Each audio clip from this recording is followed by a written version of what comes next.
I'm going to do a video recording. I'm feeling very positive today. I'm feeling in a good place. What do I want to put on this video recording? I've filled out my sexual abuse case and the fact that I was raped when I was 12. I feel that that's progressing now. And fair play to the police for doing that as well. They're processing they're just doing a few interviews now and trying to get a case together. So hopefully that will get sorted. And everything's not about hurting anybody else. It's about helping me progress in my life. So if someone sexually abused me and raped me when I was 12 years of age, shouldn't I deserve justice? Shouldn't I deserve, when I'm able to deal with it, get justice for what's done to me? Because I think I should be able to. I'm going to carry on making these video recordings. I don't care if nobody watches them. They're for me, really. I do these for me. I had a childhood that was quite traumatic, and people that it benefits them, they want me to just forget about my childhood and just move on. You got to move on. But if you can't deal with what happened to you in the past, then you're never going to be able to deal with what happens to you in the future.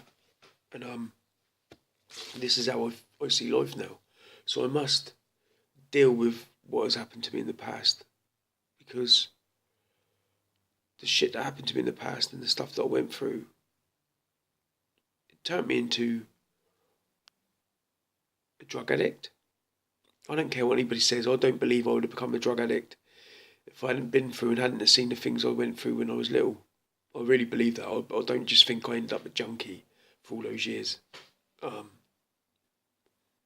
believe my childhood helped shape that part of my life. I started to become mentally ill due to drugs, due to using drugs to block out the shit I went through when I was little. This ain't making excuses, this is just being honest. I chose that life, let's get that right. I chose to put that shit in my body. I chose to damage myself that way, but all I was doing was just blocking out and making up for say, shit that happened to me, and just blocking it out with drugs that I was taking, And that's all it was. My self-esteem was very low as a child. I was only ever felt that I was enough for my nan and granddad. Never felt I was enough for my dad. My mum was different, because my mum, bless her, she was stuck in a horrible relationship with my dad. Even though my dad fucked off and left me when I was born, my mum still pursued my dad to have a relationship with a man that left her holding a baby. I think that should have woke her up, but obviously it didn't. And then my mum got back with my dad. And my childhood it was lovely when I was with my nan and granddad and that, but when with my mum and dad, there was a lot of tension all the time. My dad would lie about money all the time, and 1 minute he'd have a job, and the next minute he'd be sacked. And there was always tension. It was horrible. It was a horrible atmosphere. I started to shake at a young age due to nerves. I used to sit in my bedroom, crying my eyes out and shaking because my dad was smashing up the flat or hitting my mum or whatever, It was just, or they were arguing. It was just horrible. And I got brought up in that. That was my childhood. And my release from that childhood was going to my nan and granddad's most weekends. If it weren't for my nan and granddad, I would have probably ended up on crack cocaine and fucking heroin, I expect. But lucky enough, I kept away from that. I've just found myself now. I've found my true calling in life. My daughter, obviously my mother's dead, and I'm bringing her up on my own. I've got great support around me. Let's get that right.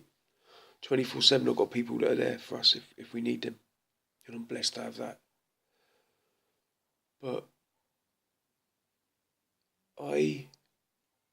in my late teens, early 20s, I've become somebody that I detested, that I now realise I was never meant to be.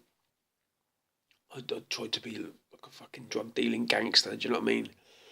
Used to run around selling drugs and getting into trouble and being quite a nasty piece of work, to be honest. But that wasn't who I was meant to be. That wasn't me. That was a drug fueled idiot who thought he was a man, but he was always a child. Yeah, drug fueled idiot, running around, fantasizing about being something that he was never really meant to be. I got into guns. I got into violence. I got into robbing other drug dealers. I got into loads of stuff like fighting and stuff. All stuff that was wrong, you know, but that was where I was at that time. And my daughter come along, and I often think this, that from the start she had daddy's heart, but she didn't have his mind. The drugs had my mind. My mental illnesses had my mind. You know, she had my heart. She was halfway there, but she didn't have my mind. And now she's got it all. And that's a blessing, because that little girl is everything to me. And she's the reason that I'm straight now. She's the reason that I'm clean, and the reason that I'm sorting my life out.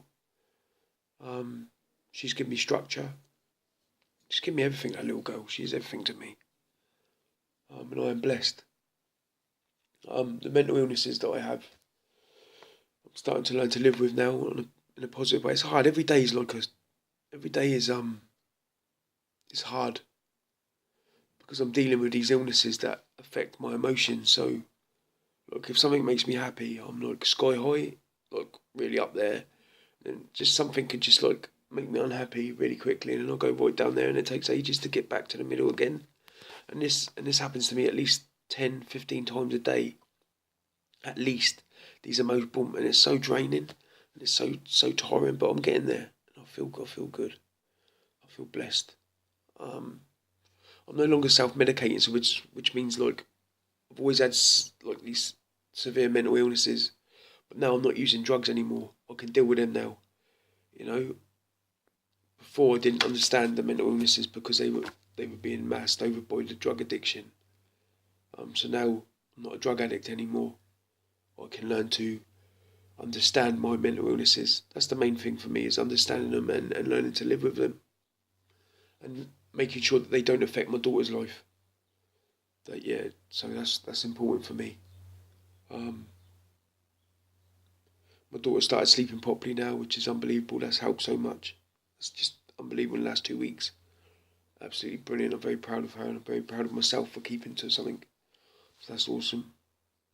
What else do I want to put on this video recording?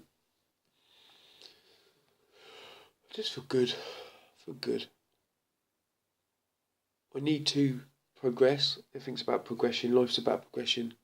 But I need to progress at the right times, not to like stretch myself too quickly, and not to think like, oh, in 2 weeks' time I can be back doing this and that, and it's not going to be that easy.